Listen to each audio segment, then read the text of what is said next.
வணக்கம். இது அதிர்வின் இன்றைய பிரதான செய்திகள். முதலில் தலைப்புச் செய்திகள். இதற்காக நான் மகிழ்ச்சி அடைகிறேன். டிட்வா புயல் வீட்டு திட்டத்தில் புதிதாக அமைக்கப்பட்ட வீட்டில் புத்தாண்டை கொண்டாடிய ஜனாதிபதி அனுர. வவுனியாவில் பெண்ணொருவரின் வாழ்வாதாரத்தை அளித்த மர்ம நபர். சிசிடிவி காட்சிகளுடன் போலீசில் முறைப்பாடு. அட்டைப்பட்டியில் ஒட்டி வந்த ஆபத்தான பொருள். கட்டுநாயக்கவில் இந்தியர் ஒருவர் கைது. 3 நாளில் 163 மில்லியனுக்கும் அதிகமான வருவாயை ஈட்டிய அதிவேக நெடுஞ்சாலை வலையமைப்பு. யாழில் நேர்ந்த மர்ம சம்பவம். தனியார் காணியிலிருந்து மனித எலும்புகள் மீட்பு. முடுக்கிவிடப்படும் விசாரணை. இலங்கை எண்ணெய் வெட்கப்பட வைத்து விட்டது. பிரான்ஸ் வாழ் இந்திய பெண்ணின் காணொளி வைரல்.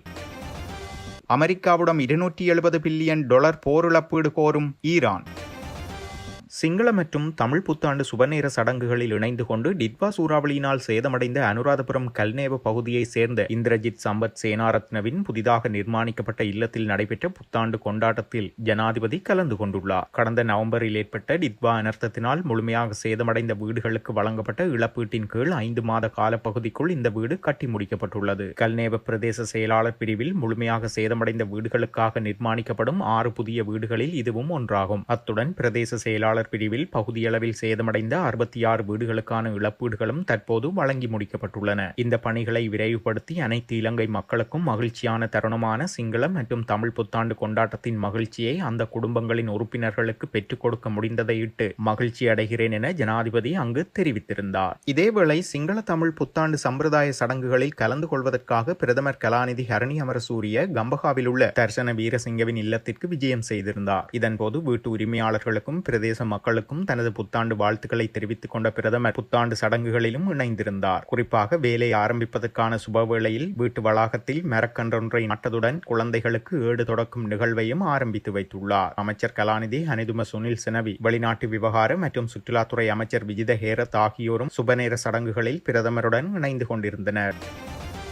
வவுனியா தாண்டிக்குளம் பகுதியில் வசித்து வந்த பெண்ணொருவரின் வாழ்வாதாரத்தை அளிக்கும் நோக்கில் நள்ளிரவில் புகுந்த மர்ம நபர் அங்கிருந்த பயன் தரும் மரங்களை சேதப்படுத்தியுள்ளதுடன் திருட்டிலும் ஈடுபட்டுள்ள சம்பவம் அப்பகுதியில் பரபரப்பை ஏற்படுத்தியுள்ளது. வவுனியா தாண்டிக்குளம் ஐயனார் கோவில் முன்பாக அமைந்துள்ள வீடொன்றில் வசிக்கும் சகோதரர்கள் அனைவரும் வெளிநாடுகளில் வசித்து வருகின்றனர். இவர்களது சகோதரி மற்றும் அவரின் கணவர் மாத்திரம் குறித்த வீட்டில் வசித்து வருகின்றனர். இந்நிலையில் தனது வாழ்வாதாரத்தை மேம்படுத்தும் நோக்கில் வெளிநாட்டில் உள்ள தனது சகோதரர்களின் நிதியுதவியுடன் குறித்த பெண்மணி தனது வீட்டு தோட்டத்தின் அண்மையில் 50க்கும் மேற்பட்ட வாழை கன்றுகளை நட்டு பராமரித்து வந்துள்ளார். இதேவேளை நேற்று அதிகாலை சுமார் 12:30 மணியளவில் தலைக்கவசம் அணிந்த மர்ம நபர் ஒருவர் அத்துமீறி வீட்டிற்குள் நுழைந்துள்ளார். உள் நுழைந்தவர் தோட்டத்தில் நடப்பட்டிருந்த அனைத்து வாழை மரங்களையும் வெட்டி சேதப்படுத்தியுள்ளதுடன் அங்கிருந்த சில கட்டட பொருட்களையும் களவாடி சென்றுள்ளதாக பாதிக்கப்பட்ட வீட்டார் தெரிவித்துள்ளனர். இந்த சம்பவம் குறித்து குறித்த பெண்மணியால் வவுனியா போலீஸ் நிலையத்திலும் முறைப்பாடு செய்யப்பட்டுள்ளது. அத்துடன் மர்ம நபர் பயிர் செய்கையை சேதப்படுத்தும் மற்றும் திருட்டில் ஈடுபடும் காட்சிகள் அங்குள்ள சிசிடிவி கேமராவிலும் பதிவாகியுள்ளது. இந்த சம்பவம் தொடர்பாக வவுனியா போலீசார் மேலதிக விசாரணைகளை முன்னெடுத்து வருகின்றனர். சட்டவிரோதமாக நாட்டிற்கு கொண்டு வந்த குஷ் போதைப் பொருளுடன் இந்திய பிரஜை ஒருவர் சுங்க போதைப் பொருள் ஒழிப்பு பிரிவினரால் கைது செய்யப்பட்டுள்ளார். இவ்வாறு கைது செய்யப்பட்டவர் 24 வயதுடைய இந்திய பிரஜை என தெரிய வந்துள்ளது. சந்தேக நபர் இந்த போதைப் பொருள் தொகுதியை தாய்லாந்தின் பேங்காக் நகரில் கொள்வனவு செய்து பின்னர் மலேசியாவின் கோலாலம்பூர் நகருக்கு சென்று அங்கிருந்து மலேசியன் ஏர்லைன்ஸின் விமானம் ஊடாக கட்டுநாயக்க விமான நிலையத்தை வந்தடைந்துள்ளார். அவர் கொண்டு வந்த பயண பையினுள் இருந்த அட்டை பெட்டியின் பக்கச்சுவர்களில் ஒட்டப்பட்டிருந்த நிலையில் சுமார் 2,08,70,000 ரூபாய் பெறுமதியான 2 கிலோ 87 கிராம் எடையுள்ள குஷ் போதைப்பொருள் கைப்பற்றப்பட்டுள்ளது. மேலதிக விசாரணைக்காக குறித்த பயணி மற்றும் போதைப்பொருள் தொகுதி கட்டுநாயக்க விமான நிலைய போலீஸ் போதைப்பொருள் ஒழிப்பு பிரிவினரிடம் ஒப்படைக்கப்பட்டுள்ளதாக தெரிவிக்கப்படுகிறது. வீதி அபிவிருத்தி அதிகார சபையின் கூற்றுப்படி இலங்கையின் அதிவேக நெடுஞ்சாலை வலையமைப்பு ஏப்ரல் 10 முதல் ஏப்ரல் 12 வரையிலான காலகட்டத்தில் சுமார் 163 மில்லியனுக்கும் அதிகமான வருவாயை ஈட்டியுள்ளதாக கூறப்படுகிறது. இந்த 3 நாள் காலகட்டத்தில் மொத்தம் 4,34,338 வாகனங்கள் அதிவேக நெடுஞ்சாலைகளை பயன்படுத்தியதாக பணிப்பாளர் நாயகம் அனுராதா ஹெட்டியாராச்சி தெரிவித்துள்ளார். ஏப்ரல் 12 அன்று மட்டும் வருவாய் 45 மில்லியனை எட்டியதாகவும் வீதி அபிவிருத்தி அதிகார சபை தெரிவித்துள்ளது.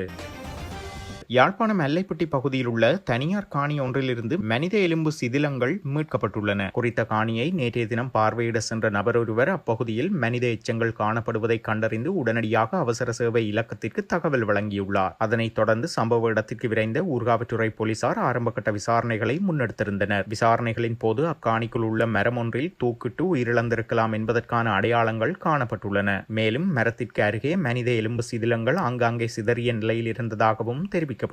சம்பவ இடத்தில் மரக்கிளை ஒன்றில் இளஞ்சிவப்பு நிற டி-ஷர்ட் ஒன்றும் அருகிலுள்ள பையிலிருந்து ஜனவரி 11ஆம் திகதி வெளியான பத்திரிகையில் சுட்டப்பட்ட 3 மதுபான போத்தல்களும் கண்டெடுக்கப்பட்டுள்ளன. அத்துடன் கிழிந்த நிலையில் கருப்பு நிற நீள காச்சட்டை ஒன்றும் காணப்பட்டதாகவும் அது உயிரிழந்தவருடையதாக இருக்கலாம் எனவும் போலீசார் சந்தேகிக்கின்றனர். உயிரிழந்தவரின் உடலை விலங்குகள் இழுத்து சென்றிருக்கலாம் என்பதால் எலும்புகள் சிதறி இருக்கலாம் எனவும் ஆரம்பகட்ட விசாரணையில் குறிப்பிடப்பட்டுள்ளது. இதேவேளை ஊர்காவற்றுறை பகுதியில் அண்மையில் எவரும் காணாமல் போனதாக முறைப்பாடுகள் பதிவு செய்யப்படவில்லை எனவும் போலீசார் கூறுகின்றனர். சம்பவம் தொடர்பில் ஊர்காவற்றுறை போலீசார் மேலதிக விசாரணைகளை முன்னெடுத்து வருகின்றனர்.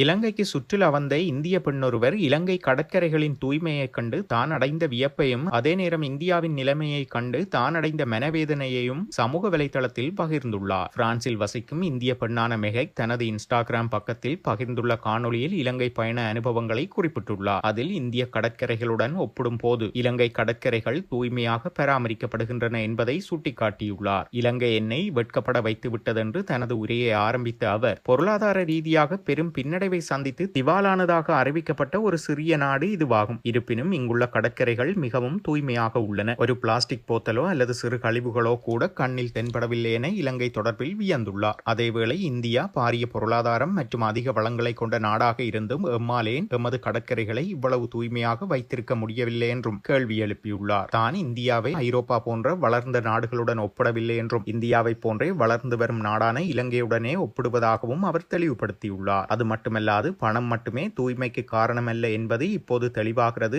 அப்படியென்றால் நமது சாக்கு போக்கு என்ன? ஒருவேளை நாம் கேட்க விரும்பாத கசப்பான உண்மை நமது சமூக பொறுப்புணர்வின்மை தானா? உண்மையான பிரச்சனை எங்கே இருக்கிறது என அவர் கேள்வி எழுப்பியுள்ளார். இலங்கையின் இயற்கை அழகும் கடற்கரை பராமரிப்பும் இந்திய சுற்றுலா பயணிகளிடையே பெரும் வரவேற்பை பெற்று வரும் நிலையில் இந்திய பெண் வெளியிட்டுள்ள இந்த காணொலி சமூக வலைத்தளங்களில் வைரலாகியுள்ளது.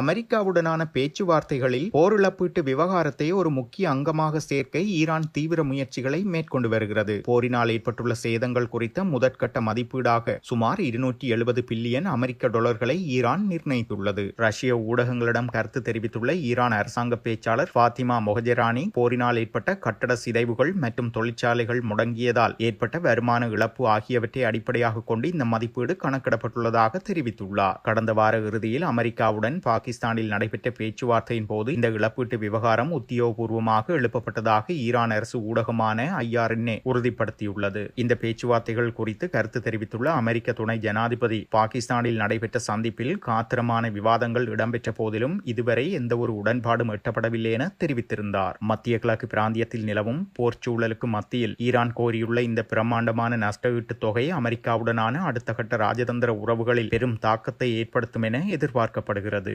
இத்துடன் செய்திகள் நிறைவடைகின்றன. மறக்காமல் அதிர்வு சேனலை லைக் மற்றும் சப்ஸ்கிரைப் செய்து கொள்ளுங்கள்.